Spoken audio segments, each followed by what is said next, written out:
오늘 4장 10절에서 13절에 있는 말씀 보면 문안하라는 말씀이 많이 나오죠.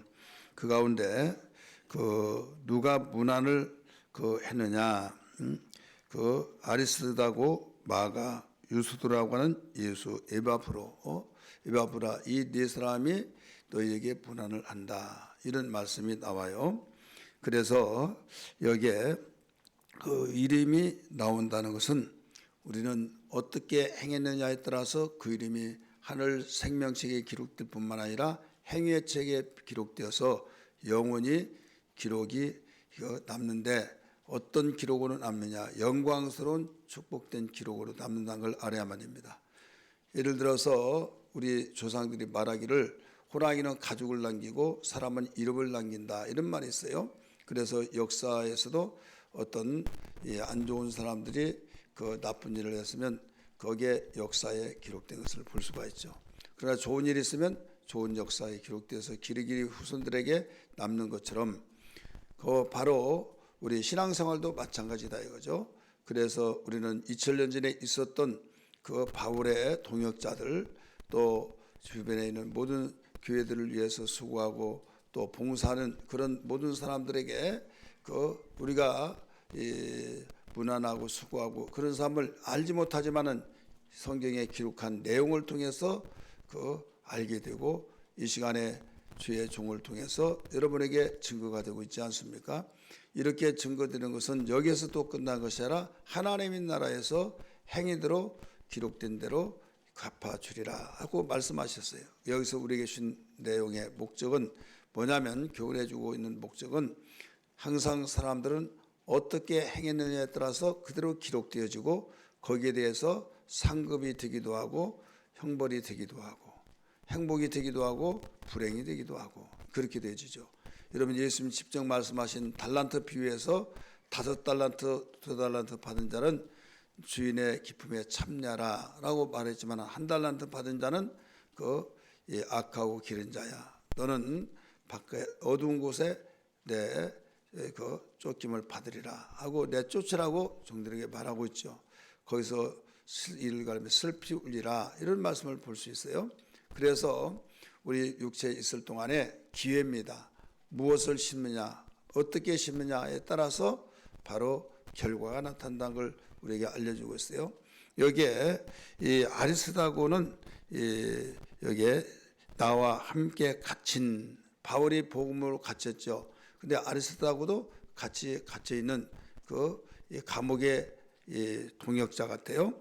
그래서 근데 동역자인데 똑같이 예수 복음을 증거했던 사람이 아니냐 이렇게 생각이 됩니다. 그 사람이 너에게 문안한다. 또 이 바나바의 생질 바나바 여러분 잘 아시죠? 바울과 바나바가 안디옥 교회 첫 번째 선교사로 피택되고 안수받고 보내짐을 받죠. 여기에 마가라고 하는 사람이 같이 대동을 하게 되는 것을 볼 수 있어요. 마가는 바나바의 생일이에요. 바나바의 누나 혹은 동생 아들이다 이거죠. 여러분 마가라고 하는 사람은 마가의 다락방 이런 말을 많이 들을 거예요. 예루살렘에 120명이 초대교회 장소를 빌려서 거기서 열심히 기도했던 그러니까 120명이 앉을 장소가 있다는 것은 어마어마 큰 장소가 됩니다. 그래서 거기에는 부자가 교만한 경우도 많이 있지만은 부자가 돈이 있고 여건이 되니까 선한 일을 하는 사람은 유익하게 사용되어지죠. 그때 유대교에게 핍박을 받고 모두 눈총을 받았지만은 아랑곳하지 않고 예수님이 복음사에 갈 때 기꺼이 장소를 내어드렸고 성찬식 할 때도 내어드렸고 제자들이 주님이 올라가고 하늘로 승천하고 난 뒤에 모이라고 하면서 기도하라고 했을 때 그곳에서 모여서 기도했던 그 집이 바로 마가의 집입니다. 그래서 마가의 다락방 이렇게도 말하고 있어요. 그 마가가 바나바의 생질인데 이 마가도 바울과 함께 복음을 증거하는 자가 되었어요. 여기에서 마가라고 하는 이름이 명시되고 있는데 가로에 놓고 뭐라고 합니까? 이 마가에 대하여 너희가 명을 받았음에 그가 이르거든 영접하라. 마가를 이 골로새 교회에 보냈던 것 같아요. 그러니까 미리 말했지만은 그를 영접하라 이렇게 가로해 놓고 가르쳐 주고 있죠. 12절에 유수도라고 하는 예수도 너희에게 문안하느니라. 여기에 그 아리스다고와 마가가 문안을 해요. 그런데 여기 문안이라는 단어가 없지 않습니까? 라고 하겠지만은 문안이 그 속에 그 들어있는 내용입니다. 그 가운데서 그 문안하고 있는 그들이 특별히 마가는 너희들에게 들어갈 각을랑 명령을 했지만은 거기에 그를 영접을 해주라 이렇게 하고 난 뒤에 유수도라고 하는 예수도 너에게 문안하느니라 이렇게 나오죠. 유수도라고 하는 예수 이게 무슨 말인가? 유수도라고 하는 이름인데 이건 로마식 이름이고 예수는 헬라식 이름이에요. 그래서 우리나라가 일제 시대에 이름까지도 바꾸게 했고 개명했을 때 한국 이름과 일본 이름이 따로따로 있듯이 여기에 헬라식 이름, 로마식 이름. 그래서 이 유수도는 로마식 이름, 또 예수는 여기에 이 헬라식 이름이에요. 그래서 유수도라고 하는 예수도 너희에게 문안하니라 이렇게 말했어요. 그러면서 이 사람이 어떤 사람이길래 그들에게 문안했느냐 이 이유를 가르쳐 주고 있죠. 그들은 할레파이나 이들만은 하나님의 나라를 위하여 함께 역사하는 자들이니 이런 사람들이 나의 이로가 되었느니라.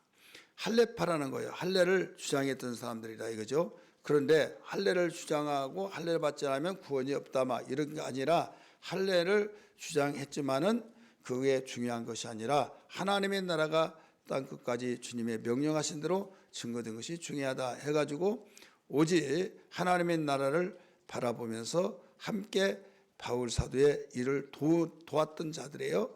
그렇기 때문에 이런 사람이 나의 이로가 되었다. 이렇게 이로가 된 그들이 바로 그 여기에 유수도라고 하는 예수인데 그 일행들과 함께 그 문안하면서 그 이 내용이 밝혀지고 있죠. 세 번째는 그 누군가 하면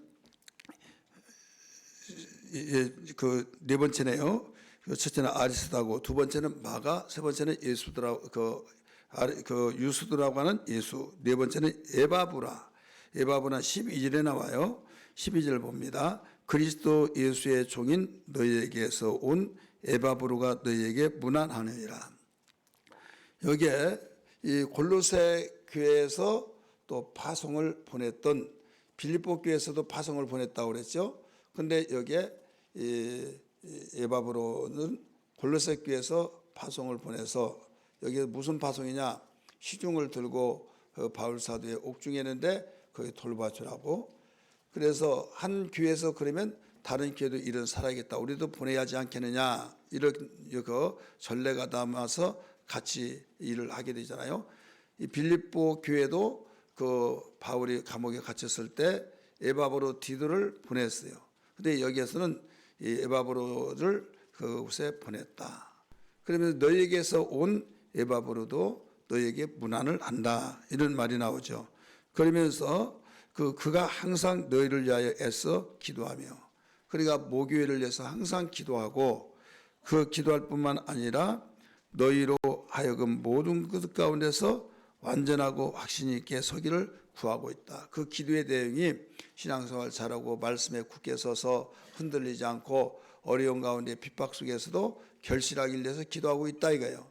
그리고 그뿐만 아니라 그 너희와 골로새 교회와 그 다음에 나오디게아, 그 나오디게 교회의 그 요한계시록 마지막 교회 나오디게아 교회죠.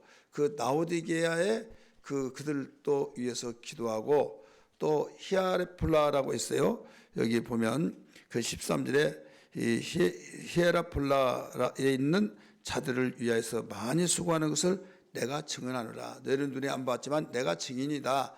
그러면서 너희와 지금 골로새 교회 너희와 또 나오디게에 있는 자들과 나오디게에 있는 믿는 성도들을 위해서 또 교회를 위해서, 따라서 히에라폴라라고 하는 그곳은 지금 온천이 나온 곳이에요. 그 성지순례 갔다 오시면 아시겠지만은 거기에 온천이 나와서 그 많은 사람들이 이 형성을 이루어 마을이 되고 읍 단위의 사람들, 이 시 단위가 되어지는 이런 그 도시인데 히아레폴라에 있는 그들을 위해서 많이 수고했다. 누가? 너희가 보냈던 에바브라고 하는 사람이 그랬다. 이 에바브로가 너희를 불안하고 있다. 이런 말씀을 가르쳐주고 있어요.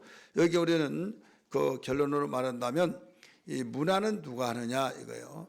문안하는 사람. 성경에 문안한 누가 문안하느니라, 누가 너에게 문안한다 이런 말이 많이 나오잖아요. 여기뿐만 아니라. 근데 문안하는 사람들의 모든 공통점이 있어요. 공통점이 있다 이거죠. 그 공통점이 뭐냐? 이것은 수고하고 땀을 흘린 사람들이 문안하더라 이거죠. 아무 땀을 흘리지 않고 아무 수고도 없을 때는 문안을 못해요. 왜 못하냐? 관심이 없기 때문에 그렇고, 관심이 없기 때문에 문안해야 할 이유도 없고, 거기에 대해서 그냥 문안한다고 하면 이 가식적으로 하는 것 같고, 그렇기 때문에 진정한 문안을 한 사람은 수고하고 그에 관해서 그 애쓰고 모든 것을 힘써서 그 피와 땀을 흘렸던 사람들이 어떤 문제가 있으면 문안한다 이거죠. 예를 들어서 그 어떤 외국에 지난번에 터키 동북부 쪽에 지진이 났잖아요. 지진 났을 때 그냥 났는가 보다. 그런데 거기에 그 관련대가 있고 거기에 선교사를 위해서 후원하고 기도하고 그러면 곧바로 그 안부 전화해서 거기 상황이 어떻냐 뉴스 보고 전화했다 하면서 안부를 하잖아요. 왜? 그동안 기도로서 그 혼심을 내서 기도해 줬고 또 선교비를 보내주고 또 거기에 관심을 갖고 그러니까 문안하는 거예요. 문안 아무라도 하는 거 아니에요. 그래서 성경은 문안에 대해서 많이 나온 것은 그만큼 문안은 아무라도 하는 것이 아니라 관심을 갖고 관계를 맺고 또 이 피와 땀을 같이 나눠서 돕고 있기 때문에 문안을 하는 것입니다. 여러분 현실도 마찬가지잖아요. 안무개 씨 잘 있냐고 내가 듣고 싶었는데 마침 좋은 소식 들려줘서 또 안 좋은 소식 있으면 그러냐고 해가지고 그 소식을 듣고 또 거기에 전화해서 이런 소식을 들었다 무슨 문제 있느냐 하면서 건강이 안 좋다면 건강에 빨리 쾌유되기를 바란다 내가 기도할게 하면서 이런 문안하고 있지 않습니까? 그러니까 문안은 아름다운 거예요. 그래 우리는 아무리 신앙이 성장했더라도 문안을 하지 않으면 인간성이 안 좋은 사람이다 이거죠. 여러분 예수님 믿지 않더라도 그 어떤 그 관계를 맺으면 문안하잖아요. 근데 예수님 믿는 사람이 문안하지 않는다는 것은 말도 되지 않는다 이거죠. 그래서 성경은 이 문안을 하게 되는데 이 문안에 대해서 공통점이 이미 말씀드렸어요. 피와 땀을 함께 나누고 관심을 갖고 심혈을 기울이는 사람들이 문안하더라. 그러니까 우리는 결론적으로 어떤 삶이 되어야겠습니까? 문안하는 삶이 되어야 된다 이거죠. 문안을 아무라도 하지 않고 이미 그를 위해서 기도하고 관심 갖고 수고하고 또 거기에 대해서 후원하고 이런 사람들이 문안하기 때문에 그래서 문안이라는 것은 우리에게 하나님께서는 기뻐하시고 우리가 또 진실하고 신실한 신앙생활을 만들어가고 있다는 것을 알아야 될 줄 믿기 바랍니다. 오늘 기도할 때 주님 깨달았습니다.